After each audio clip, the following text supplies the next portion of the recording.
है विधानसभा सत्र शुरू होने जा रहा है, इसको किस तरह से देखते हैं? क्योंकि बीजेपी भी वहाँ पे मौजूद रहेगी और सत्र में इसी तरह की किस तरह की रहेगा, क्योंकि उन्होंने कहा है कि अभी तक जो है जब से सरकार बनी है जो घोषणा पत्र में मुद्दे थे अभी तक उनको शुरू नहीं किया गया। क्या कहेंगे? देखिए, यहाँ तक ताल्लुक है 4 तारीख को असेंबली लग रही है और आप सबको भी मुबारक है और जम्मू कश्मीर के लोगों को भी मुबारक है कि इतने अरसे के बाद डेमोक्रेसी बहाल हुई है और यहाँ जम्मू कश्मीर में लोगों से चुनी हुई सरकार बन रही है।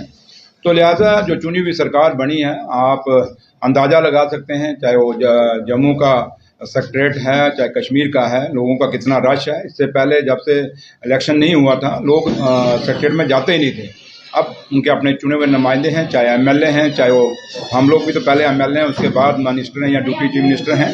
तो लिहाजा अब लोगों को एक उम्मीद जगी है कि, और ख़ास कर नौजवानों को, कि हमारे काम होंगे। जो हमारे लोगों की जो एक्सपेक्टेशंस हैं, उन लोगों के एक बड़े ज़्यादा एक्सपेक्टेशन हम लोगों से हैं और हम भी हमेशा यही दुआ करते हैं कि हमें इतना हौसला मिले, इतनी ताकत मिले कि हम लोगों की उम्मीदों पे, लोगों के जो विश्वास है उस पर खरे उतरें। आपको किसने कहा कि हम बड़े फैसले नहीं ले सकते? कौन से बड़े फैसले कहते हैं? आप पढ़ लीजिए जो एक्ट है, रियूनाइजेशन जो एक्ट बना हुआ है, उसके अंदर कहाँ सरकार को पावर नहीं है। इसलिए ऐसी कोई बात नहीं है, एक आध कोई होगा डिपार्टमेंट बाहर होगा, वरना अब सारी पावरें हमारे पास हैं। और जब हम इलाकों में घूम रहे हैं तो अपने काम के लिए घूम रहे हैं, लेकिन हाँ ये जरूर है कि आपकी बात को मैं कहीं ना कहीं इसलिए इसको मैं ऑन करता हूं कि स्टेट बननी बहुत ज़रूरी है, क्योंकि स्टेट के बगैर लोगों का एक जो सही एक सरकार जब चलती है, स्टेट बनी हुई है, उसमें सारा कुछ उसके अंडर होता है। उन चीज़ों के लिए कहीं ना कहीं थोड़ी बहुत दिक्कत है, लेकिन ओवरऑल जो फैसले हैं, जो लोगों के काम हैं, छोटे मोटे काम जो होते हैं, जो वो फैसले हम ले सकते हैं, ऐसी बात नहीं।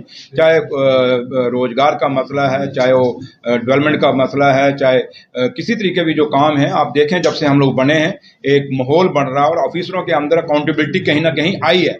आप समझते हैं, चंद रोज पहले मैं जम्मू मेडिकल कॉलेज में गया था और जो हालात हमने देखे, जो लोग कहते थे अच्छे दिन हैं, हमने उनको दिखाया कि कौन से अच्छे दिन हैं। तो लिहाजा अब जो मुझे सुनने आ रहा है कि वहाँ थोड़ी सी अब मेडिकल कॉलेज के अंदर भी हरकत हुई है। आपको भी जाना चाहिए, देखना चाहिए, और जो चीज़ें कुछ अगर कहीं ऊपर नीचे हैं तो हमारे नोटिस में लानी चाहिए। तो लिहाजा क्योंकि मीडिया का भी अपना एक काम है और उस काम के तरीके से आप लोगों ने करना चाहिए। बाकी एक चीज़ मैं आपको कह दूं, जो लोग ये गलतफहमी, अगर हमारे पास पावर नहीं तो फिर जो बीजेपी ने फिर इलेक्शन कराया क्यों? फिर बीजेपी के लोग अपने क्यों लड़े इलेक्शन? वो एमएलए क्यों बने? अगर हमारे पास पावर नहीं तो बीजेपी के एमएलए के पास कौन सी पावर है? इसलिए ये कंफ्यूजन क्रिएट करने की बात मत करिए। बात ये है कि सच्चाई ये है कि लोगों की चुनी हुई सरकार है और लोगों ने जो चुन के हमें भेजा है, फैसले करने के लिए भेजा। और आप खुद कह रहे हैं कि असेंबली लग रही है, तो असेंबली में क्या होता है? यही सवाल जवाब होंगे। तो फिलहाल तो ये असेंबली जो है जो लग रही है 4 तारीख को, पहले दिन तो स्पीकर का इलेक्शन होगा, उसके बाद ऑब्जरी है जो आपके पास प्रोग्राम आया होगा, और उसके बाद गवर्नर एड्रेस के ऊपर डिस्कशन है। तो लिहाजा थोड़ा छोटा सा ये सेशन है, चलेगा, लेकिन उसके बाद जम्मू में आएगा दरबार, जम्मू में लोग आएंगे, हम लोग बैठेंगे, फिर आपसे बात करेंगे। उनको खुशी हुई होगी, बट हमने तो कभी इसको ऑन नहीं किया। हम तो वो लोग हैं, हमने यूटी से स्टेट बनते हुए देखे हैं, स्टेट से यूटी नहीं बनती हुई देखी हुई। तो इसलिए अंदर से अगर आप जो बीजेपी के लोग आप कहते हैं बना रहे हैं, अगर उनका अंदर से आप नार्को टच करो, अंदर से वो भी दुखी हैं कि स्टेट जल्दी बननी चाहिए।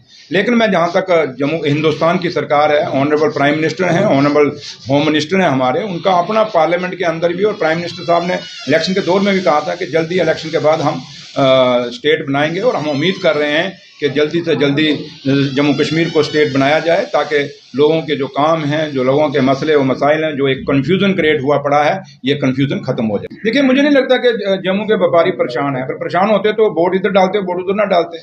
उनको परेशानी मुझे नहीं लग रही, लेकिन फिर भी हम चाहते हैं कि जो जम्मू के हित में जो अपना बंद हुआ है, दरबार बंद हुआ है, इससे जम्मू को नुकसान हुआ है, जम्मू की इकानमी को नुकसान हुआ है, लेकिन हम लोग महसूस कर रहे हैं। लेकिन जो लोग आपके जिनका जिक्र आप कर रहे हैं, मुझे लगता है कि उनको ये कहीं महसूस होता, अगर महसूस होता तो ये फैसला जो उन्होंने दिया जम्मू में एमएलए की सीटों पे, वो ना देते, उसका अलग फैसला आता। लेकिन फिर भी क्योंकि हमें जम्मू से हमदर्दी है, और फारूक साहब को और उमर साहब को नेशनल कॉन्फ्रेंस हमेशा सबको साथ लेके चली है। तो इसलिए नेशनल कॉन्फ्रेंस का हमेशा हमारा एजेंडा रहा और पहली कैबिनेट मीटिंग के अंदर भी हमारी ये डिस्कशन हुई। और उमर साहब ने भी कहा क्योंकि इस बार तो पूरा फुल फ्लैश दरबार मूव नहीं हो सकता क्योंकि टाइम बहुत कम है, लेकिन नेक्स्ट ईयर हम दरबार मूव का पूरा करेंगे क्योंकि दरबार मूव से ही जम्मू की इकानमी बचेगी, जम्मू के होटल बचेंगे, जम्मू की ट्रांसपोर्ट बचेगी, जम्मू का व्यापारी बचेगा, जम्मू के बेरोजगार बच्चों के रोजगार, क्योंकि हर बंदे को सरकारी नौकरी नहीं मिल सकती, बट कम से कम अगर जम्मू का व्यापार अच्छा होगा, इंडस्ट्री अच्छी होगी, तो ये लोग कहीं ना कहीं उनमें उनको रोजगार मिलेगा। तो इसलिए ये जो दरबार है ये खाली शानो शौकत के लिए नहीं है या किसी आराम करने के लिए नहीं है, बल्कि जम्मू की ये हम नेशनल कॉन्फ्रेंस ने दरबार मूव नहीं चलाया था, ये महाराजा के टाइम चला था और महाराजा जी का फैसला था क्योंकि वो चाहते थे कि दोनों शहर, चाहे वो कश्मीर प्रोविंस हो चाहे जम्मू प्रोविंस हो, दरबार मूव से दोनों की इकॉनमी ठीक रहे। तो लिहाजा जहाँ तक नेशनल कॉन्फ्रेंस का ताल्लुक है, हमने इलेक्शनों में भी कहा और आज भी कहते हैं कि दरबार मूव होगा, लेकिन इस बार तो मुश्किल इतना नहीं हो पाएगा, लेकिन नेक्स्ट ईयर जो है दरबार मूव होगा। लास्ट क्वेश्चन सर, पीएचई का मुद्दा जो है काफी आपने घोषणा पत्र में लिखा कि जब भी सरकार बनेगी पीएचई डेली वेजर जो लंबे समय से हड़ताल पे हैं उनका मसला हल होगा। ये सवाल मुझे आप पूछ रहे हैं, मुझे खुशी तब होगी यही सवाल, यही पूरे ये जितने आपने मेरे अगर माइक रखे हैं उठा के सीधा बीजेपी दफ्तर जाओ, उनको पूछो कि आपके मैनिफेस्टो में क्या क्या था, आपने कितना लागू कर लिया। जब वो लागू कर लेंगे हम भी कर लेंगे। नेशनल कॉन्फ्रेंस ने जो आज तक कहा, मेरे लीडर ने कहा है, फारूक साहब ने कहा है, उमर साहब ने कहा है, उन्होंने किया है। तो इसलिए आप जल्दी से इतना उतावले मत होएं कि जम्मू को नेशनल कॉन्फ्रेंस को ये सवाल पूछते हैं। कम से कम उन लोगों को तो पूछिए जिन्होंने 10 साल यहाँ पे रूल किया, जिन्होंने इन पीएचई के वर्करों के साथ रैबरे खेल, खाली पीएचई नहीं है भैया, यहाँ पे रैबरे खेल भी है, यहाँ टेलीविजन बिजली के भी हैं, यहाँ रैबरे जंगलात भी हैं, रैबरे जरात भी हैं, यहाँ एनवाईसी हैं, यहाँ